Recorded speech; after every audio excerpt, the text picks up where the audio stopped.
Good morning. It's Jean Kuhn, and my special guest today is Beth Majerszky. And Beth is the owner of Simply Be Coaching and Retreats. Beth is passionate about guiding women on a journey to discover their true essence and rise to their full potential. She's an Art of the Feminine Presence mentor. She is a master retreat coach leader, life coach, and a spiritual sexual educator. Beth helps women break free of the socialized beliefs that no longer serve them and embody authentic confidence so they can speak their truth and go after their heart's desire with no apology. Welcome, Beth. Thank you, Jean. It's so wonderful to be here with you. Well, I'm so happy to have you and talk to you because you do a lot of different things. So that was 4 different major things that you've got covered there in your bio. So how about if you tell me a little bit about how you got started in all of this? I'd love to. So I was in the corporate arena for, well, I don't like to admit how many years, but it was really about 30. And toward the middle of my career, I found that I just wasn't feeling fulfilled. There were gaps, and I was going to work and really dreading it. And so somebody suggested that I work with a career coach, which I did. And what was interesting is that when I was working with this career coach, we were not talking about my career. We ended up talking about me and things that were going on for me personally and how that was leading into my leadership style. And so we started to talk about that and work on it. And interestingly enough, I was downsized out. And so that was one of the best gifts I ever could have received, because then I started to think about what is it that I truly want. So I went after my heart's desire. So I started to do some things. I took some time for myself. I actually went on a retreat and found that that was very enriching for me. I needed some time to myself. I started to take some different classes. I took ballroom dancing classes. I actually took belly dancing classes, pole dancing classes, which that one didn't work out so well, but it was fun. Went to gong baths and different things that I never had the time to do when I was working full time, or at least I thought I didn't have time for them. Let's put it that way. And I then delved into, somebody had told me about the Art of Feminine Presence, and I went there and found that there were a lot of things that I had pushed to the side so that I could move up career-wise, but yet I was leaving a lot of life out. I actually was an opera singer at one point, and I had stopped singing for 10 years. And that was a huge gap in my life. But it became more about moving up the ladder, which is not what I really wanted. I wanted to be fulfilled. And so all of these experiences have led me to know who I am and have enhanced my life immensely. And so what has led me here, and continuing to delve into what life has to offer, because there's so many possibilities. I think that the fact that you found out who you are, right? I think there are a lot of women out there who do suffer from that they get so tied up in the being a mom and being an employee and being a wife and being a mother, that they do lose track of that. And most of us don't find that again, if we ever find it, until we hit our 50s and look at all that time that we have wasted. Yes, that is so true. One of the main reasons I'm really passionate about it, I have 2 reasons why I'm really passionate about helping women look for what's next in life, is I was the youngest of 6 kids. And so I got to see my mother, unlike my siblings, in 2 different lights. And so as a mother, she loved that role, but it really occupied all of her time. So then when I was the last one at home, I then got to see a different side of my mother, and my mother just started to blossom. And it was fun to see her join a garden club, lead a Bible study, and just she really lit up. And then unfortunately she did get sick and wasn't able to continue. But for me, and my siblings were actually very jealous that I got to experience my mother in that light, because she just was so happy and so fulfilled. And it was lovely to experience her in that light. And the other reason is having worked with so many women and hearing their desire for more and not knowing what they want. And it's exactly how I felt when I got let go from my job. I really want to help them figure out what's next and how to move forward. What I really love about what you're saying is, I think that there's a lot of women who never find that because they don't know it's out there, right? And I remember going through that. I was 53 years old when my youngest son turned 21, and it was on his birthday, December 22nd, 2012, that I decided to reinvent myself, right? I was going to reinvent who I was because I no longer really liked I didn't like the person I had become as far as not fulfilling what I needed out of life. I kind of felt like I'd taken care of everybody else, and I didn't have anything there to show for it at the end of when my kids were leaving the nest, right? And it's like, okay, so now into this less than second half of my life, right? Chances are I'm not going to live to 106. So I love so much what you're doing and helping women with that so that they can find out who they are and do that. So I want to know more. So why are you so passionate about helping women help themselves or understand themselves? Well, again, the main reason was getting to see my mother fully expressed and being, free in that. I love women. I love seeing women really enjoying life, all that life has to offer. And it's not to say that those other roles that you had mentioned, motherhood, being an aunt, a daughter, all of those roles are very important. Yes. But there's more than that. And I think as women, it's so ingrained in us to help others before we help ourselves. And I have a couple favorite sayings, and one is, you can't give from a teacup that's empty. You have to fill yourself, and there's various ways to do that. And so I'd like to help women discover what those are because we forget about them. How do you think we got to that point? Because I think you're right.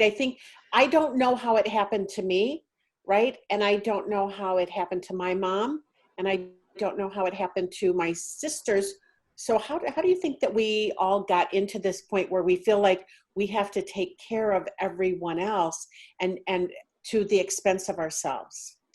Well, I think a lot of it is just societal norms, right? That women are looked to as the caregivers. And I think of that as I grew up in a family of three brothers and there were three daughters, but the daughters were always the ones that were looked at to do those types of things. So I think a lot of it comes from that. And I think that women take a lot of responsibility for making sure others feel comfortable, even when we're uncomfortable. So I'm not sure how it continues, and I do see some breaking through nowadays, that women are rising more into their full power because women are capable of so much. I mean, we are definitely good at multitasking, um, but there are times when the multitasking takes over and really just drains all of your energy. So that's why retreats are, how I believe in retreats, and they're I so important. Yeah, and I do, and I understand that too. And I think that women who've never done that, who've never gotten away from their home, and who have never been experienced, and even a girl's weekend away, right? That can be a Absolutely. retreat. Because you're getting there, you're taking care of yourself, you're taking care of your needs. You don't have to answer to anybody. So I want to know about. Tell me about your favorite retreat.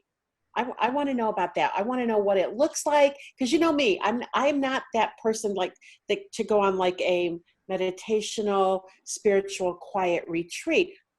But I'm curious about what it is.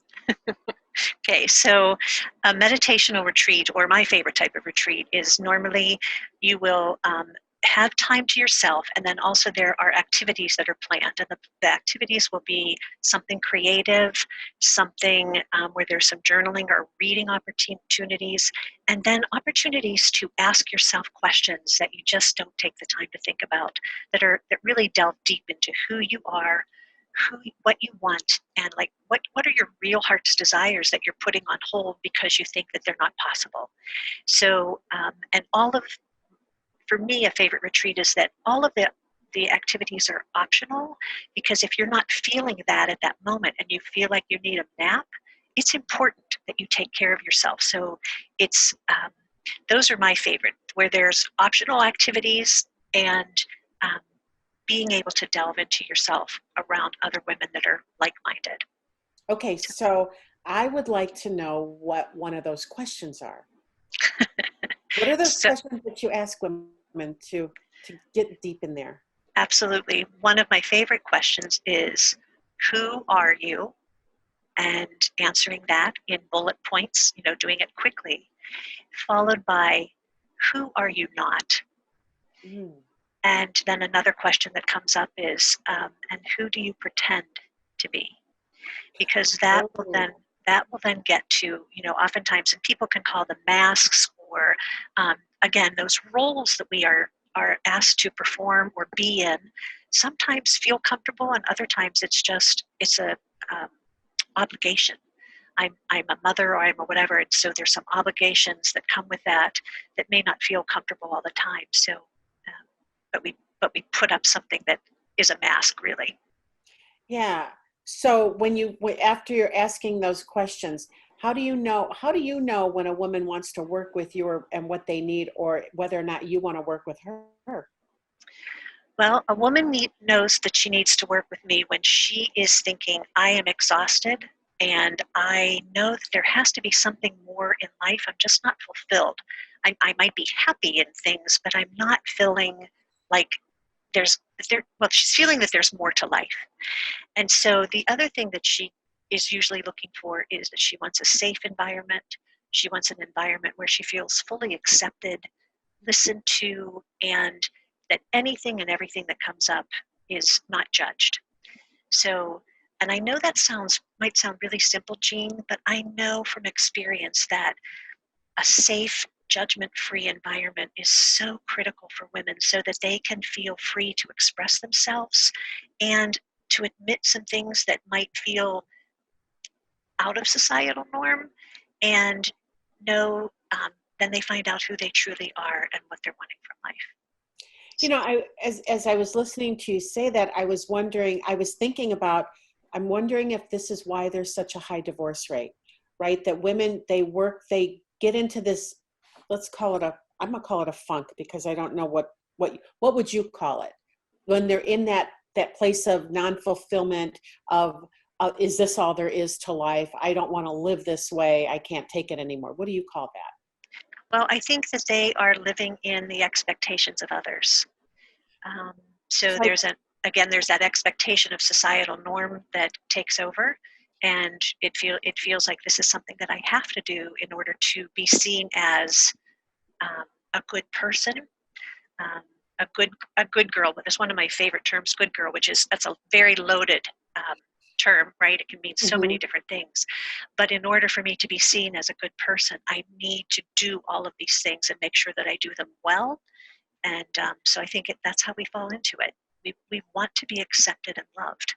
And yeah, so, and that's why I'm wondering if the divorce rate is really tied to this, and would it lower it if women found that they could get away, and their husbands would be supportive of that, right? That they could get away, fill themselves up, so that they could come back, like you said, fill their teacup back up, so they can come back full, because you can't give something from an empty cup. correct. You can't. It's impossible. And it's what's the other saying? You can't get blood. You can't squeeze blood from a turnip, right? Or whatever Right. those are. Right. I don't have any statistics on whether it would lessen the divorce rate, but I do think oftentimes if you look at when divorce happens, it is when a woman is a little bit older and she has some time to start thinking about, oh goodness, maybe I'm not doing everything that life has in store for me. And sometimes it's just easier to take the divorce rate or to for divorce, and sometimes not. I mean, there's no judgment here on that. I think everyone does what's right for them at that time. But I would be willing to bet, Jean, that it would lessen the divorce rate. Yeah, and I'm wondering too if it's, I have so many questions. I'm going to be married 40 years. I'm not even thinking about that, but it's because I believe that I took care of myself in 10 years ago, right? When I knew that I was suffering from not being able to be who I wanted to be, right? I knew who I wanted to be. I just had never had an opportunity to create that.